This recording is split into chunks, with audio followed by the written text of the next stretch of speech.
Demain, dès l'aube, à l'heure où blanchit la campagne, je partirai. Ce poème de Victor Hugo m'a toujours saisi aux tripes. Je le sais par cœur à un ou deux mots près. Avec beaucoup de simplicité et d'humilité, il exprime tellement bien son immense chagrin après la mort de Léopoldine, sa fille, dans un naufrage. Cet été, avec mon mari, nous sommes allés visiter la Normandie, sublime région d'ailleurs. Je lui ai demandé si nous pouvions aller nous recueillir sur la tombe de Léopoldine. À ma grande surprise, elle est dans un état de semi-abandon. Ça m'a attristée en mémoire de ce grand monsieur et de sa douleur de père. Alors nous sommes allés trouver un fleuriste pour déposer une plante sur la tombe de Léopoldine.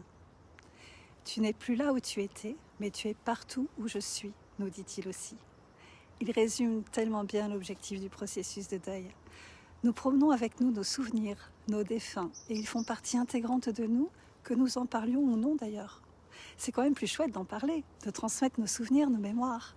C'est quelque chose que je trouvais toujours merveilleux dans les entretiens familiaux.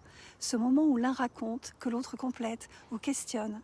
J'adorais observer les enfants qui étaient avides de s'approprier ce morceau de leur histoire, même si elle est triste, même s'il y a des sanglots dans la voix de l'adulte.